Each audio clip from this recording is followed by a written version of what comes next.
Muy buenas tardes. Soy Gonzalo Celorio, director de la Academia Mexicana de la Lengua.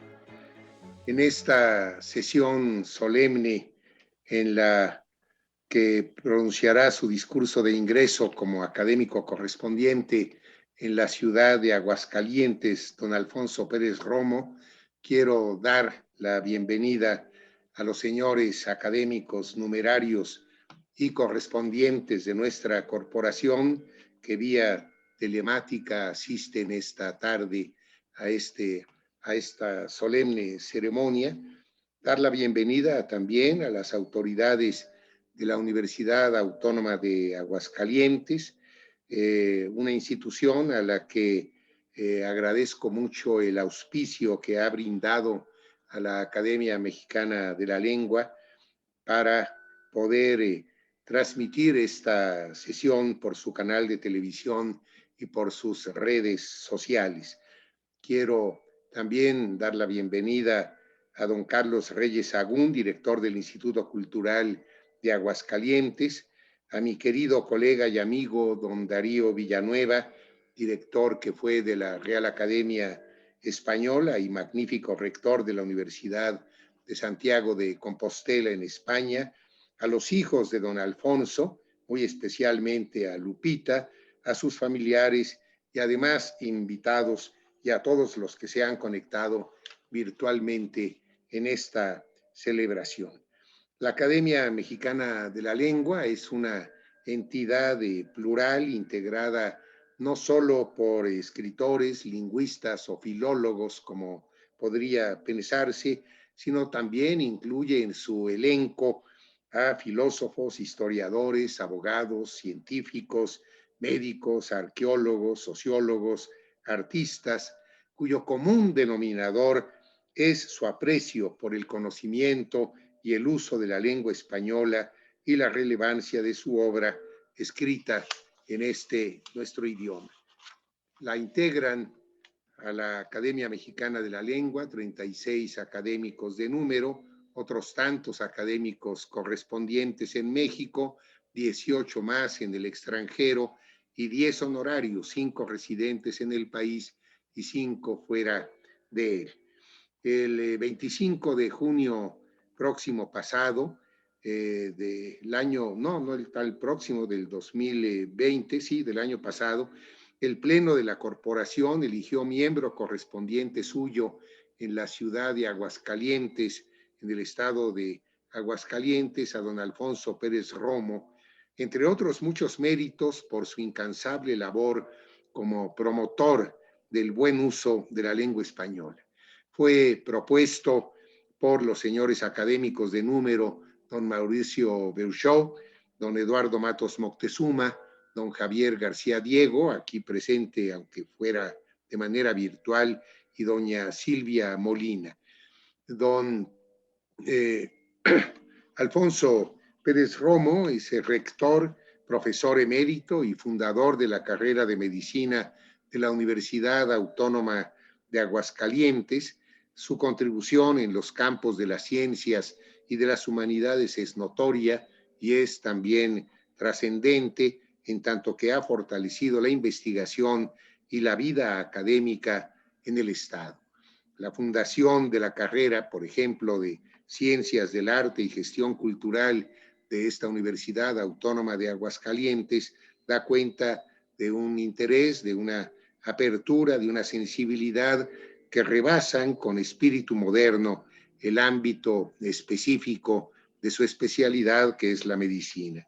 Es autor, entre otros textos, de Testimonio de unos días, Universidad y Desarrollo Nacional, y Miradas y Reflexiones, obras que muestran su compromiso con el conocimiento y su difusión y dan fe, además de su gusto, su respeto y su amor por la palabra, lo que lo ha hecho un candidato idóneo para ser académico correspondiente de la Academia Mexicana en su ciudad de Aguascalientes.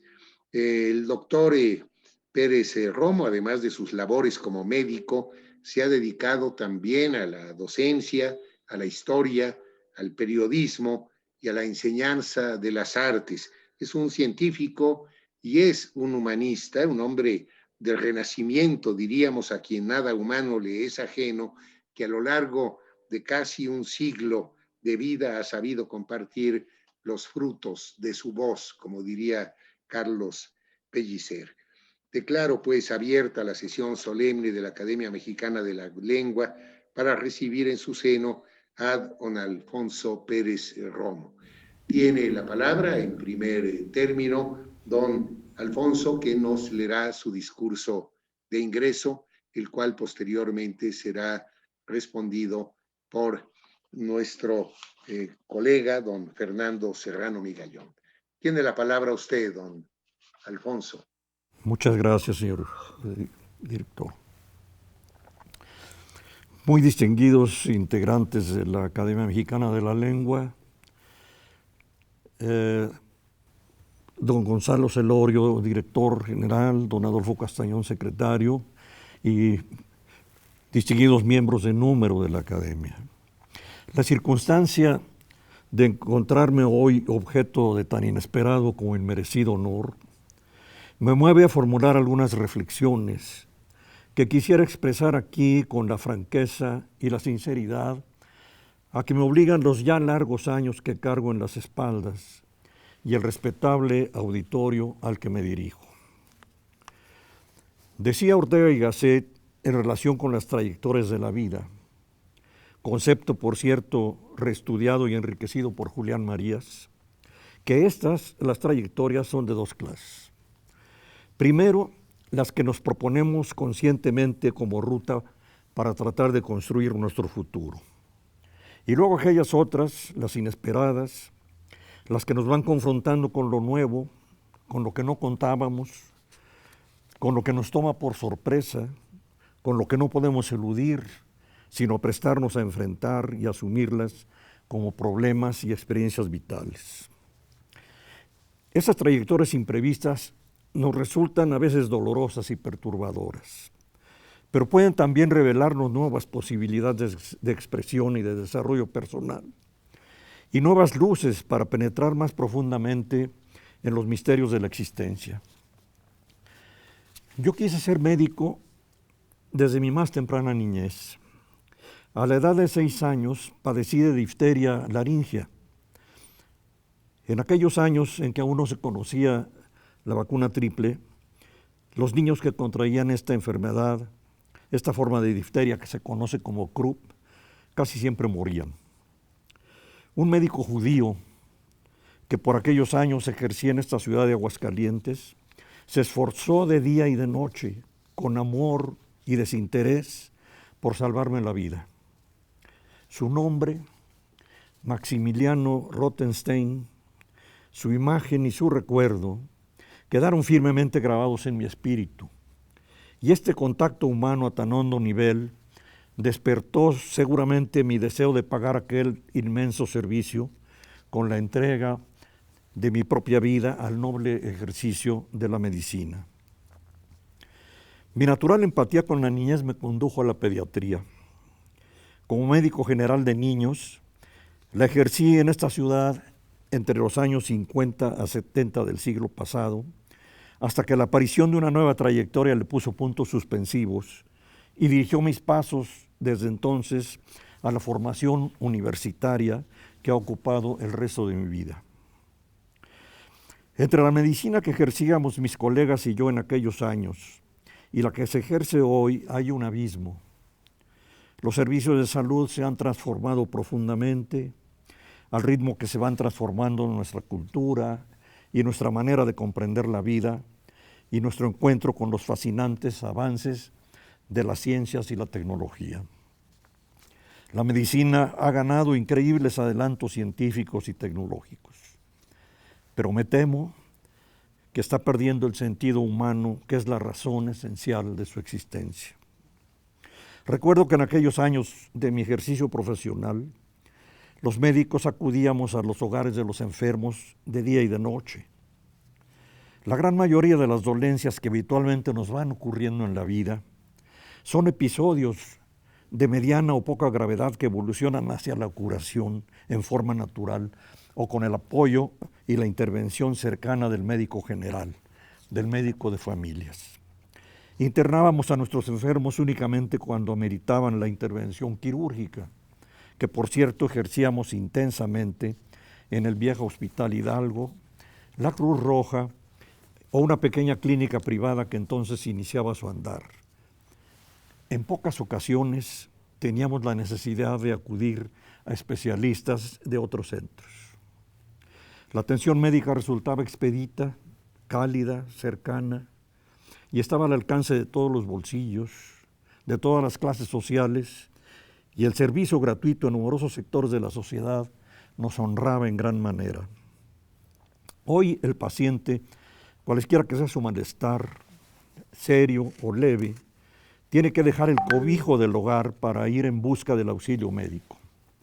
El personaje que podía acudir a atenderlo en la quietud y el calor de su casa ya no existe. Ahora tendrá que caminar largos trechos, ya sea para coger turno en las instituciones oficiales de servicios de salud o transitar por la medicina privada, pasando tal vez no solo por uno, sino por varios facultativos y por diversos gabinetes y laboratorios de donde pueda aflorar un diagnóstico, todo ello a precios prohibitivos las más de las veces. No quiero decir que todo el tiempo pasado fue mejor.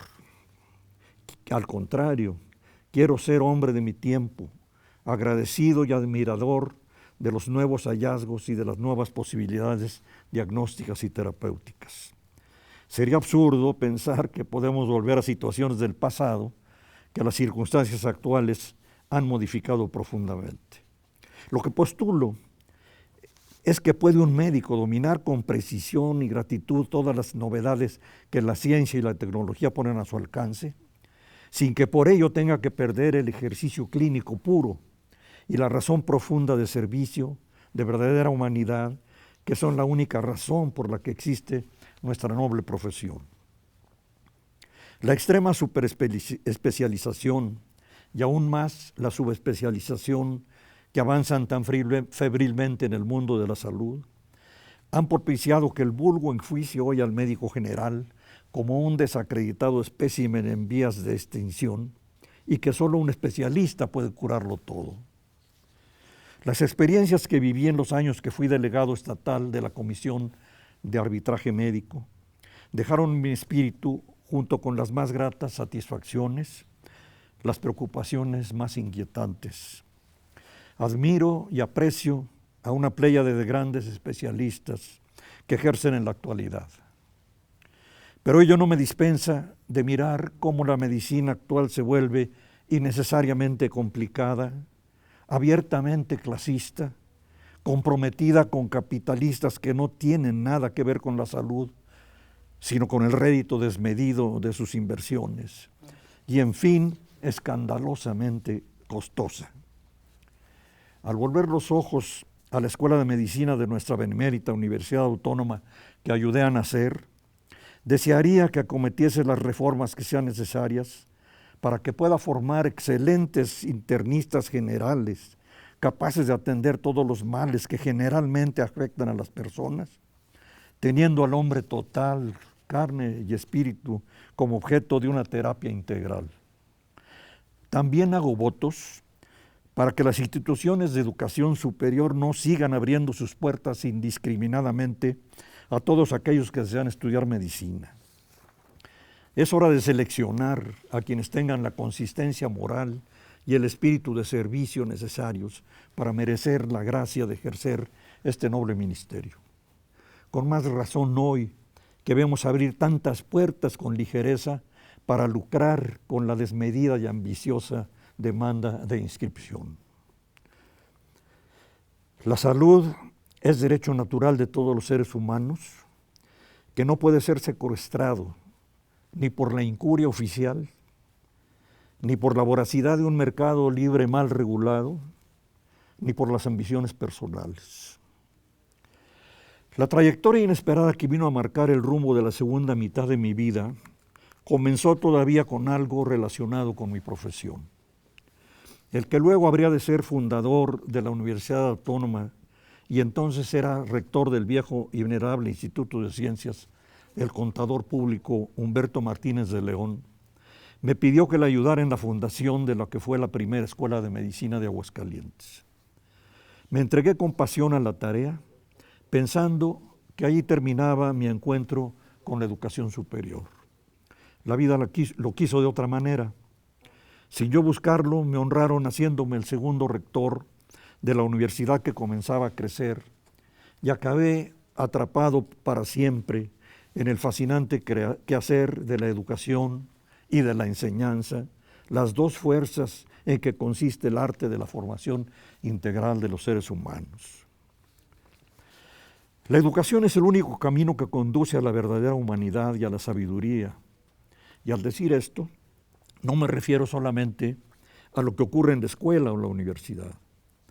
Hablo del complejo proceso que comienza en el hogar, en el seno familiar, y prosigue después, primero en la escolaridad, que nos convierte en ciudadanos preparados para participar en el interés colectivo y en el desarrollo general. Y más tarde, en una tercera etapa, lejos ya de las aulas, cuando tendremos que seguir creciendo, aprendiendo y adaptándonos a un mundo que cambia cada día. Estas tres etapas de la educación humana son específicas.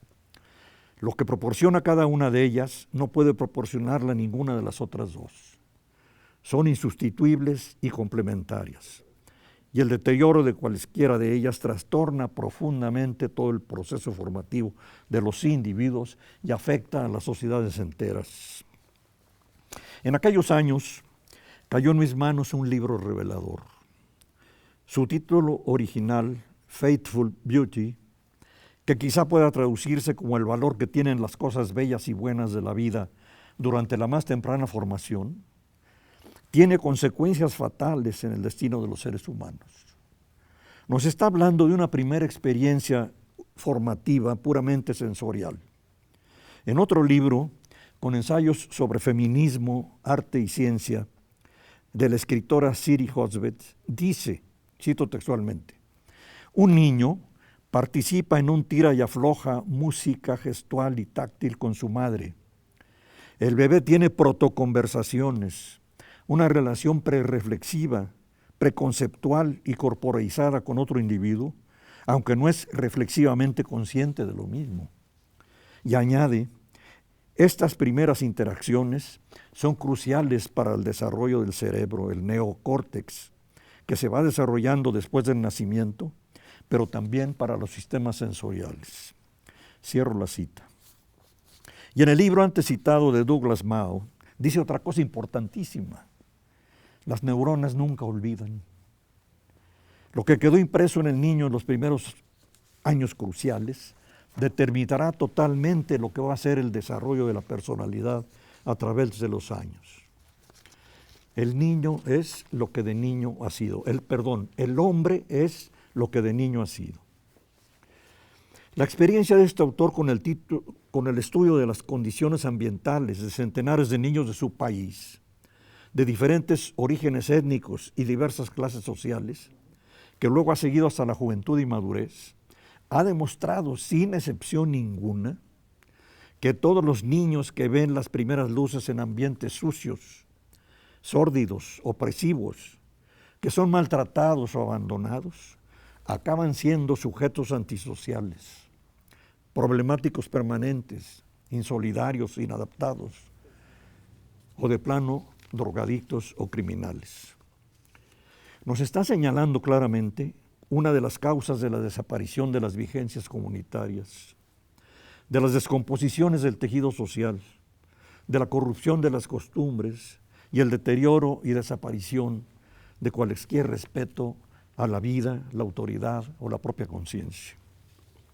En el cuerpo humano se encuentran trabajando activamente a todas horas, centenares de millones de células, cada una de ellas con una constitución y una función altamente especializada. Todo el cuerpo humano en su totalidad se afecta profundamente cuando alguna de estas células no funciona bien. Cada una de ellas tiene una función altamente especializada, específica. Y esta complejísima y sorprendente organización biológica es la que permite que el cuerpo humano funcione normalmente. Cuando alguna de estas células o un pequeño grupo de ellas por algún estímulo extraño o perturbador pervierten su función y comienzan a funcionar y a desarrollarse anormalmente, todo el cuerpo humano en su totalidad se afecta profundamente y acaba en la muerte. Es lo que en lenguaje médico llamamos cáncer. Analógicamente, en las sociedades humanas también puede darse el mismo proceso canceroso. Un trastorno que acontece en un pequeño entorno familiar, en un barrio marginal, al que damos insuficiente importancia por sentirlo lejano y ajeno, es capaz de producir las más catastróficos efectos en sociedades enteras. Ignorar la importancia de esta primera etapa de la educación humana puede ser sin duda una de las causas que desembocan en sociedades anárquicas, profundamente desiguales, desacralizadas, rapaces, criminales y con gobiernos irresponsables e ignorantes. La segunda etapa de la educación, la escolarizada, a través de los largos años en que me ha tocado vivir de cerca la vida universitaria, me ha deparado por lo menos la reflexión sobre tres experiencias importantes que no me resisto de comentar. La primera de ellas me ocurrió hace muchos años, cuando después de haber terminado mi periodo rectoral en la Benemérita Universidad Autónoma, fui invitado a pertenecer al consejo directivo de la Universidad Politécnica de esta misma ciudad. Y allí, durante una sesión de trabajo que tuvimos con empleadores, un alto directivo de una de las plantas automotrices nos dejó caer sobre la mesa esta lección. Nos dijo, cito textualmente: estamos satisfechos con la preparación técnica que les dan ustedes a sus egresados. Se adaptan bien a nuestras rutinas de trabajo y las cumplen con habilidad y acierto. Pero no saben lo que piensan, lo que quieren, no saben escribir bien, su lenguaje es pobrísimo y también descuidan su propia presentación. Así, no podemos irlos promoviendo ni llevando a mayores responsabilidades dentro de la organización, que es la dinámica que alimenta a nuestra empresa. Cierro la cita.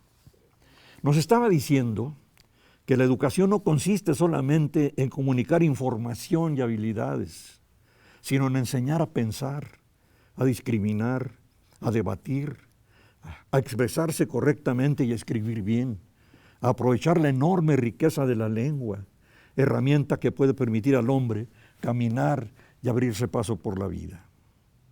La reacción que tuvimos en aquel consejo directivo fue instaurar desde luego en la Politécnica los programas adicionales necesarios para cubrir estas deficiencias formativas. A mí en lo personal también me hizo recordar cómo en la Edad Media primero se enseñaba a los educandos a conocer la gramática, la retórica y la dialéctica. Y cuando ya habían dominado el uso del lenguaje, pasaban a la enseñanza de las ciencias naturales. Y comprendí ese día que cuando mis viejos maestros de enseñanza primaria me dijeron que la Edad Media era una época oscura, comprendí que lo que me querían decir no era que las gentes eran tontas o ignorantes, sino que simplemente todavía no tenían luz eléctrica. Y me condujo también a la segunda experiencia que me dio el contacto con la educación escolarizada. Mi afición por las artes en general, no solo como experiencia estética, sino como único instrumento para desarrollar las facultades del sistema sensorial humano, interno, la memoria, la fantasía, la creatividad, la intuición, la emotividad, la gustación. Es decir, la estimulación integral de nuestros dos hemisferios cerebrales. Acabé comprendiendo con claridad que una educación digna de ese nombre nos debería capacitar para entender que todos los conocimientos que hemos ido fragmentando por razones prácticas forman un solo bagaje que está fuertemente unido e interactivo en la realidad. Hace 12 o 13 años, logramos que se fundara en la Universidad Autónoma un centro de artes y letras, que desde entonces ha venido funcionando con la difícil misión de sacudir un poco la contumaz idea de que las artes son solamente un adorno y solaz de las conciencias, y no un poderoso instrumento de formación integral. Y a pesar de que algunos aún vean este nuevo centro como un cuerpo extraño en el deslumbrante desfile de las ciencias y las tecnologías, ha podido demostrar de manera contundente y experimental la razón por la que fue creado. 3 o 4 jóvenes, egresados de la carrera de Ciencias del Arte y Gestión Cultural, buscando un espacio idóneo para su ejercicio profesional, dieron hace unos 8 años con un pequeño bachillerato público que luchaba a brazo partido en unas barracas de un solar medio abandonado cercado en la Autónoma. Y se dieron a la tarea de transformarlo en un sistema educativo que, además de cumplir plenamente con el currículum general obligatorio de todos los bachilleratos del Estado, los alumnos tuvieran que cursar una materia artística escogida por ellos con libertad. La lucha para ir venciendo la indiferencia y las resistencias burocráticas, la incomprensión de los viejos maestros y la falta de recursos no los amilanó. Por el contrario, la convicción de que estaban abriendo caminos fecundos e insospechados y el entusiasmo con el que comenzaron a vivir los estudiantes mismos la nueva experiencia, comenzaron a incitar a otros jóvenes a quererse inscribir a esta escuela y a generarle presiones de expansión y apoyos adicionales. Pero la revelación del éxito incontestable de este experimento llegó el año pasado, cuando al publicarse los resultados oficiales de los niveles de aprendizaje en matemáticas, no en artes, en matemáticas, física, biología y lectura de todos los bachilleratos públicos y privados del Estado, ¡oh sorpresa!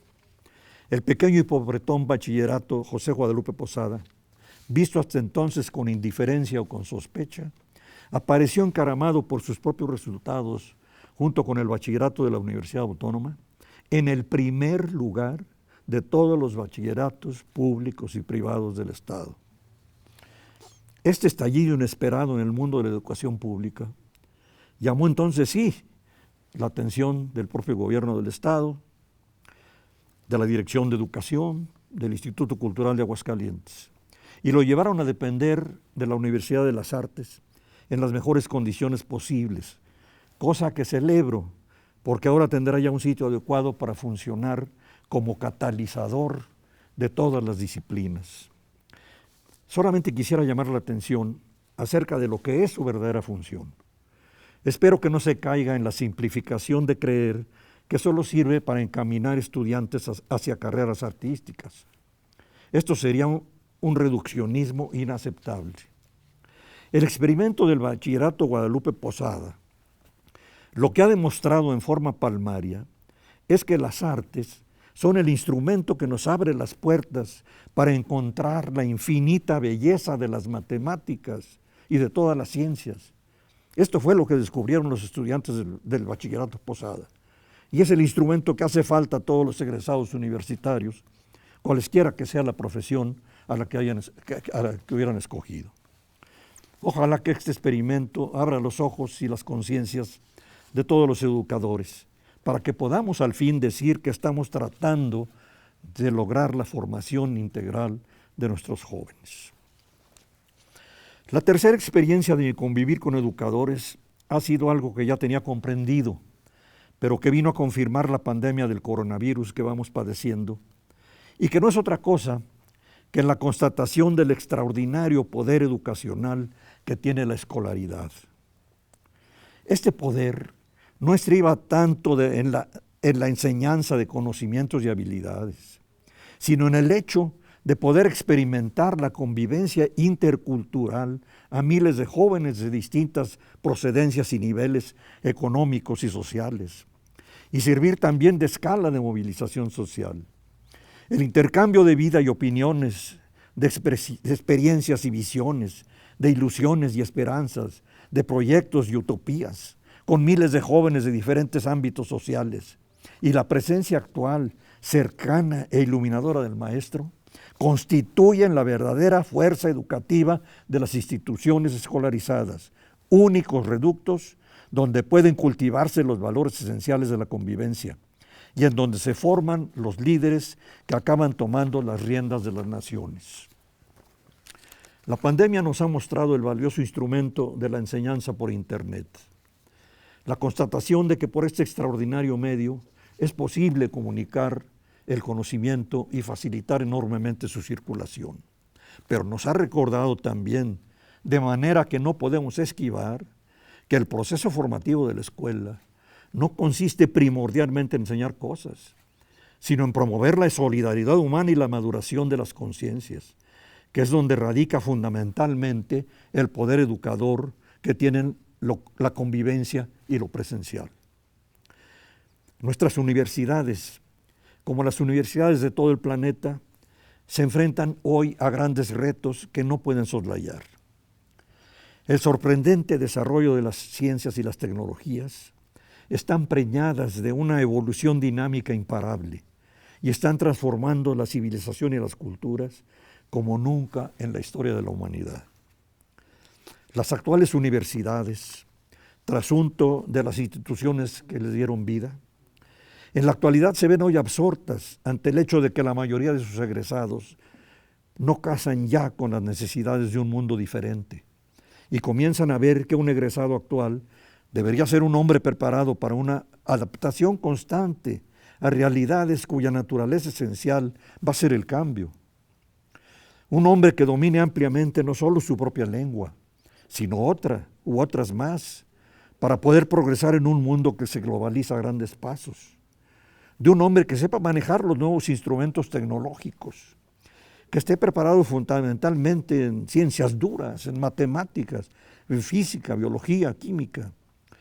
Y finalmente un hombre con un sistema sensorial interno bien educado, única posibilidad de que pueda ser siempre creativo, insatisfecho de lo que sabe y de lo que pueda hacer en cada nuevo instante de su vida.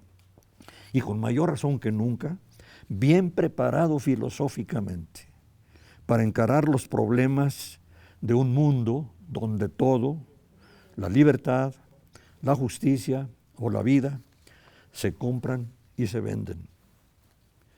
Este es el reto de la educación superior de nuestra época. Un reto que plantea el dilema de actualizarse o desaparecer.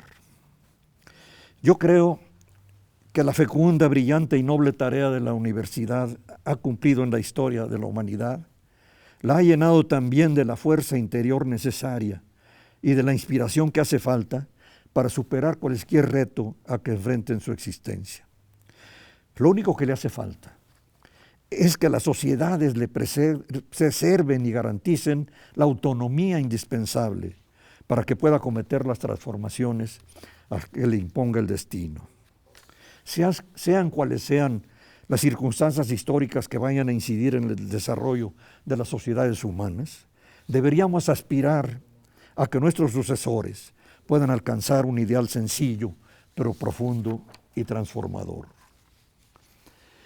No puedo finalizar estas expresiones personales sin agradecer cumplidamente a la honorable Dirección General de la Academia Mexicana de la Lengua y en particular a los distinguidos académicos que propusieron mi nombre, doña Silvia Molina, don Mauricio Bechó, don Javier García Diego y don Eduardo Matos Moctezuma, y muy especialmente al distinguido académico don Fernando Serrano Migallón, que aceptó comentar estas palabras.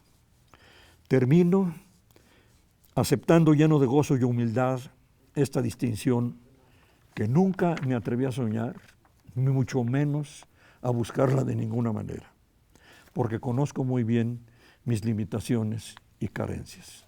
Muchas gracias. Muchas gracias a don Alfonso Pérez Romo por esta que podríamos considerar una verdadera lección clara, crítica, propositiva, producto además de una larga experiencia en el ámbito de la educación. Muchas gracias. Tiene la palabra ahora para responder este discurso y para darle la bienvenida en nombre de la Academia Mexicana de la Lengua a don Alfonso Pérez Romo, don Fernando Serrano Migallón. Por favor, don Fernando. Muy buenas tardes. Don Gonzalo Celorio, director de la Academia Mexicana de la Lengua. Don Adolfo Castañón, secretario de la propia Academia. Don Alfonso Pérez Romo, miembro correspondiente de la Academia Mexicana de la Lengua en la ciudad de Aguascalientes. Señoras y señores académicos, señoras y señores. La Academia Mexicana de la Lengua es una institución secular que tiene por objeto reunir a los mexicanos que están interesados en estudiar, proteger e impulsar la lengua que todos usamos, pero que sobre todo disfrutamos, y para ello reúne a representantes de todas las artes, ciencias, humanidades y profesiones. El único punto de convergencia que tienen todos sus miembros es su pasión por la lengua, el gusto por su empleo y el placer por escucharla.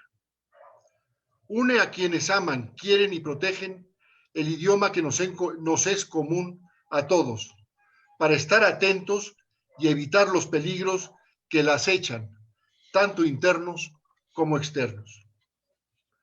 El día de hoy recibimos al doctor Alfonso Pérez Romo, que ha dedicado la mayor parte de su vida a dos ejes fundamentales, como acabamos de escuchar en esta carta de presentación que ha leído hoy aquí, ante esta academia, que a partir de este momento es su casa.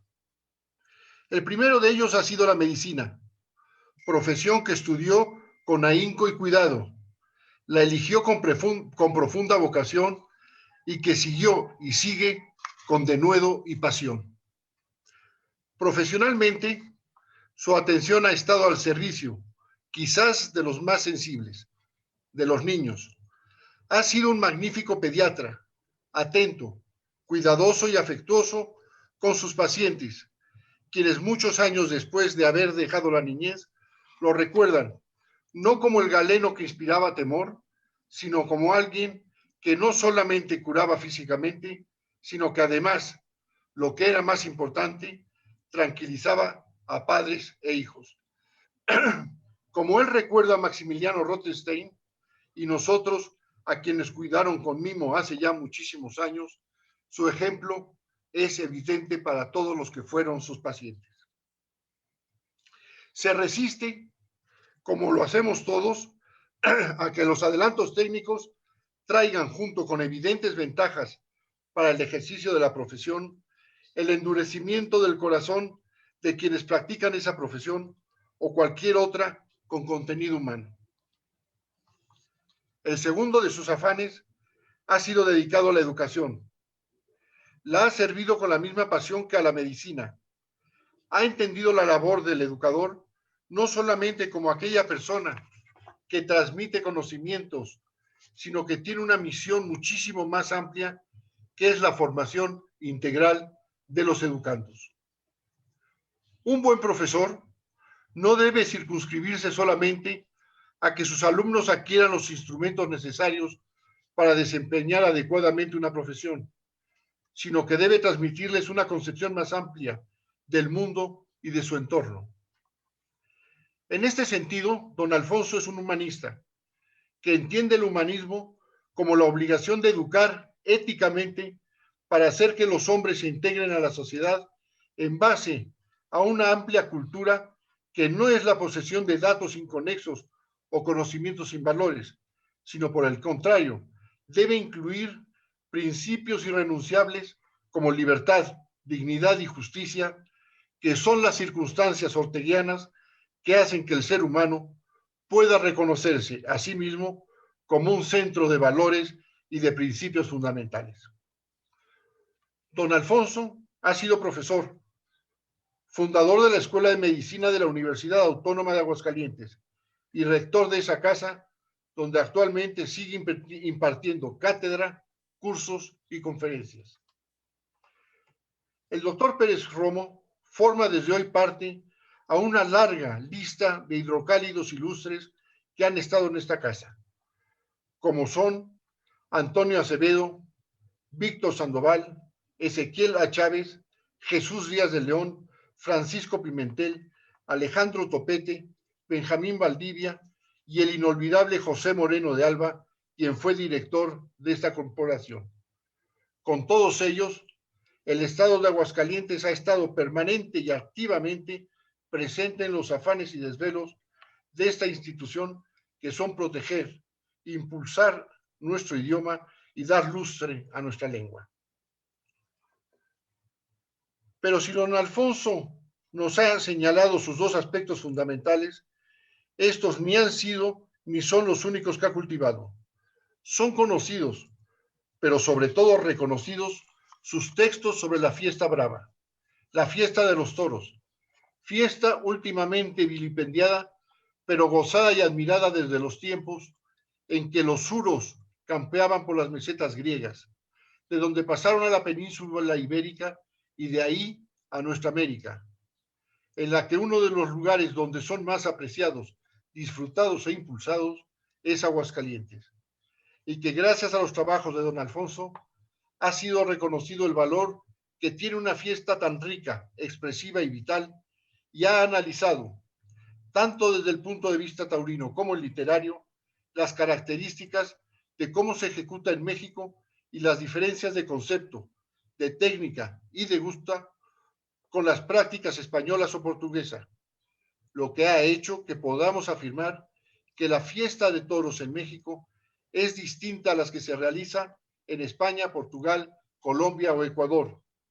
Todas son similares, como lo son las lenguas que hablamos, pero con diferencias que hacen que las podamos identificar clara y perfectamente. Aguascalientes ha sido y es cuna de grandes artistas plásticos, pintores y escultores.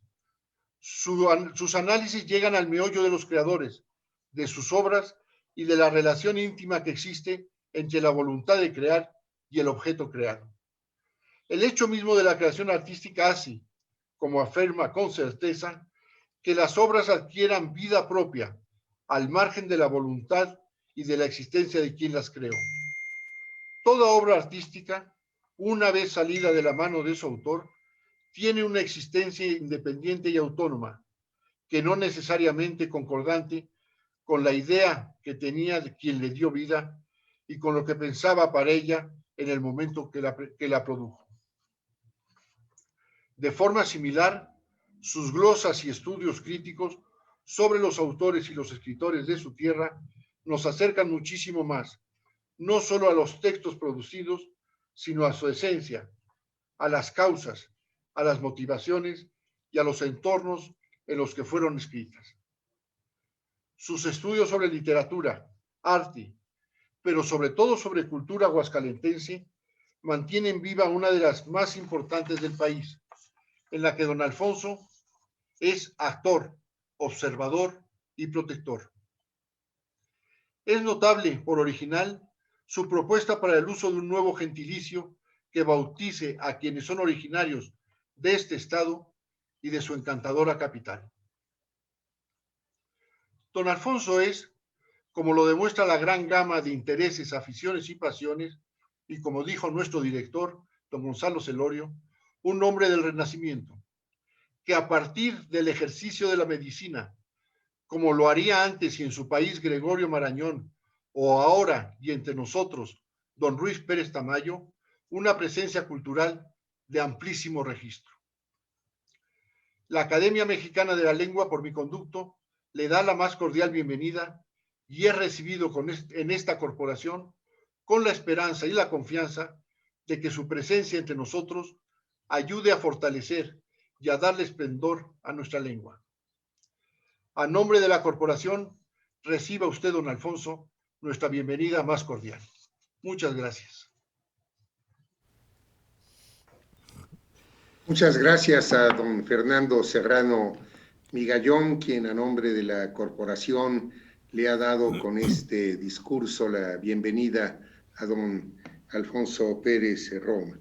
En el protocolo tradicional, entre el primer discurso, el de don Alfonso, y este segundo de don Fernando Serrano Migallón, yo tendría que haberle impuesto a don Alfonso la venera y las insignias de la academia, le habría entregado el diploma que lo acredita como académico correspondiente en la ciudad de Aguascalientes, el diploma que habría leído por su parte nuestro secretario en voz alta, don Adolfo Castañón, pero las condiciones de la pandemia de la COVID-19 nos ha impedido reunirnos de manera presencial. Lo que quiero decir es que debemos sacar fuerzas de flaqueza y esta imposibilidad tan lamentable de no poder estar reunidos de manera presencial y vital nos ha permitido, en cambio, así sea por esta vía remota, tener una convocatoria más amplia, que es la que hemos tenido para relacionarnos durante el último año transcurrido con los académicos correspondientes. He de decir que en la vastedad de nuestro territorio nacional, muy difícilmente podríamos tener una relación directa, estrecha, constructiva con los muchos académicos correspondientes, que pueden llegar a ser hasta 36, que son miembros de la corporación en las diferentes entidades de nuestro país. Y que ahora, gracias a estos sistemas telemáticos, hemos podido tener una relación mucho más estrecha, mucho más cercana. En junio del año pasado sostuvimos la primera conferencia nacional de académicos correspondientes, en la cual por primera vez en la historia de la academia estuvimos juntos, todos nos vimos las caras y planteamos temas comunes a nuestra vida académica.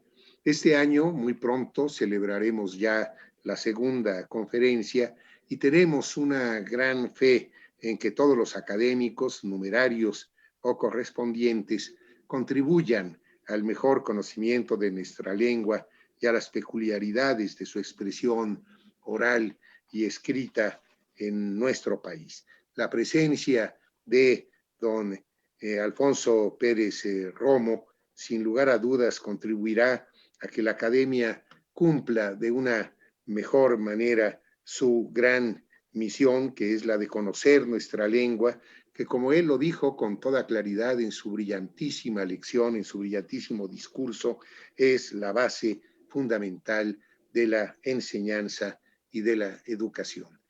Muchas gracias a don Fernando Serrano Migallón por haber respondido este gran discurso de don Alfonso Pérez Romo y muchas felicidades reiteradas a don Alfonso por su brillante exposición y una muy cordial bienvenida a ser miembro numerario de nuestra corporación en representación de la ciudad de Aguascalientes.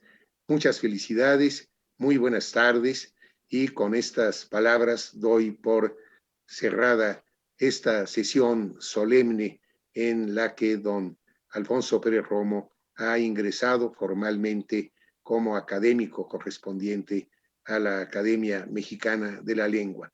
Veremos la manera más eficaz para poder hacerle llegar, y ojalá podamos hacerlo de manera presencial muy pronto, su diploma y las insignias propias de la academia. Nuevamente, bienvenido, don Alfonso, y muchas gracias a todos ustedes por su presencia.